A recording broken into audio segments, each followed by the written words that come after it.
Good morning. We are walking through the book of Acts, and now we come to one of my favorite passages in the book of Acts. It's just amazing about the way the Lord works. It's also amazing because it's kind of funny. It's kind of funny. They're holding a prayer meeting for Peter's release, and Peter is released. And when he goes to the place where they have the prayer meeting, and he shows up at the door, they're praying for his release. He shows up at the door. They don't believe it's Peter. They've been praying for his release. He is released. They don't believe it's Peter. It shows that God can work even in our weak faith sometimes, and even in our doubt. So let's read Acts chapter 12 here.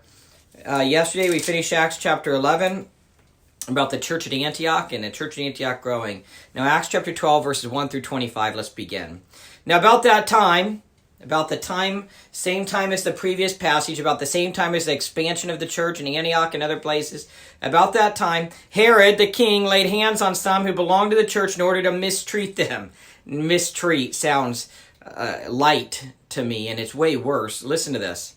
And he had James, the brother of John, put to death with a sword. When he saw that it pleased the Jews, he proceeded to arrest Peter also.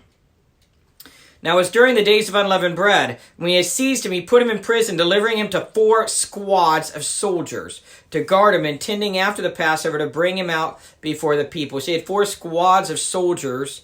4 squads of soldiers. Literally, that's a quaternion. A quaternion was composed of 4 soldiers. So that's like 16 soldiers guarding him. 16 soldiers! They're making him sound like a pretty ruthless criminal here. Verse 5, so Peter was kept in the prison, but prayer for him was being made fervently by the church of God. Peter was kept in prison, but verse 5 it says that Peter was kept in prison, but prayer for him was being made fervently. What kind of prayer?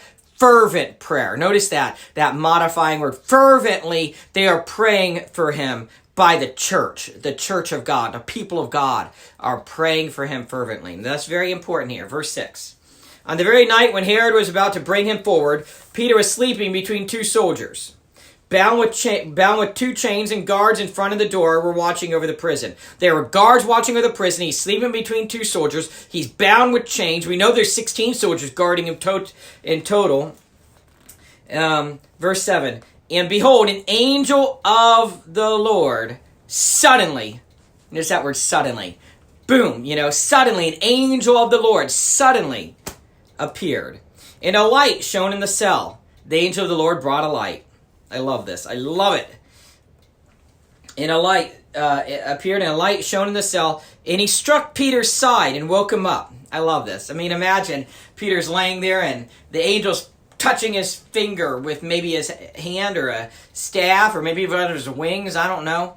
But the angel of the Lord struck his side, saying, and waking him up, saying, get up quickly. Get up quickly. And his chains fell off his hands. And the chains, they just fall off. This is really awesome. They just fall off.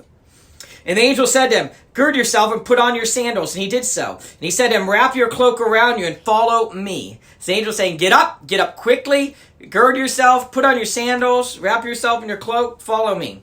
Verse 9, he went out and continued to follow, and he did not know that what was being done by the angel was real, but thought he was seeing a vision. Now, Peter had seen a vision before. Remember Acts chapter 10 and the dietary laws and all that? He had seen visions. Obviously, he saw Jesus' miracles. He doesn't think this is real.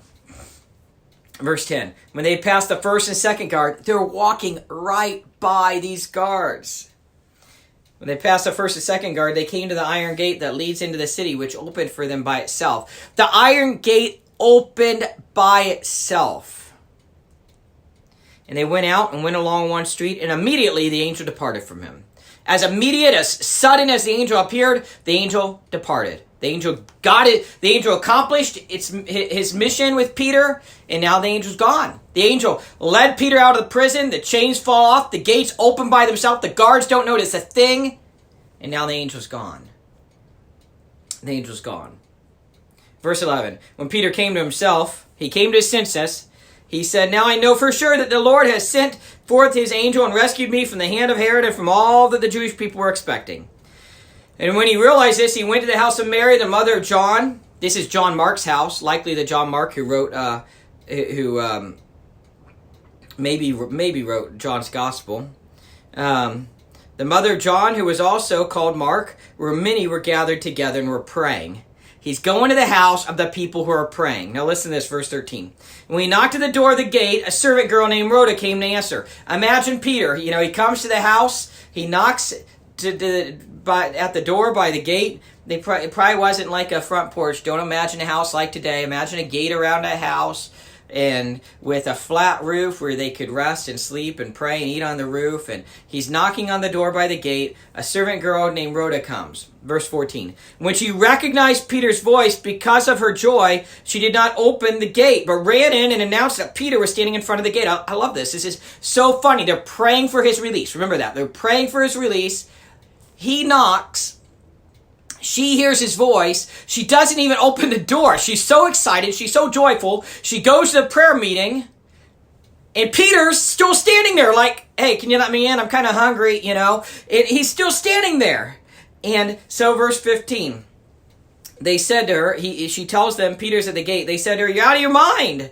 But she kept insisting that it was so. They kept saying, it is his angel. But Peter continued knocking. So he's still there knocking. Peter continued knocking, and when they'd opened the door, they saw him and were amazed. They're praying for his release, and they don't even believe it when he shows up. They don't even believe it when he shows up. And this shows that sometimes, even in our weak faith or in our doubt, God will still work. God worked here. They left Peter there knocking. They didn't believe. They said it's his angel. Now, this is one verse used maybe for guardian angels, but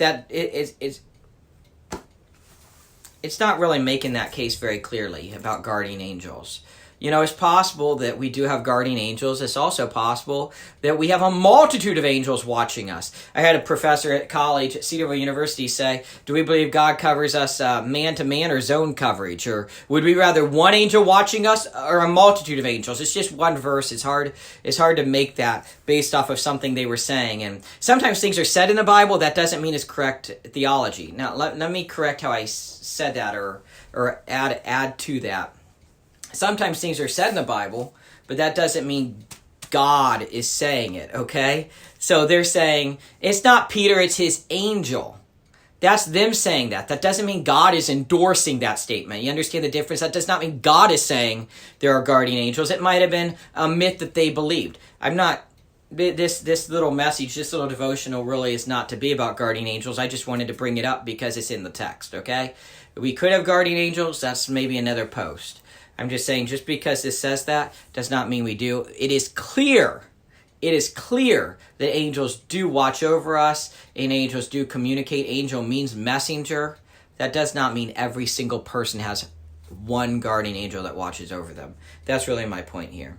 So verse 16, Peter kept knocking. When they'd opened the door, they saw him and were amazed. But motioning to them with his hand to be silent, he described to them how the Lord had led him out of the prison. He said, report these things to James and the brethren. Report it to James and the brethren. Then he left and went to another place. Now, verse 18, when day came, there was no small disturbance among the soldiers as to what could have become of Peter. Peter's disappeared from the prison. They took that very seriously then. When Herod had searched for him and had not found him, he examined the guards and ordered that they be led away to execution. Then he went down from Judea to Caesarea and was spending time there. The guards were executed. Verse 20 and following.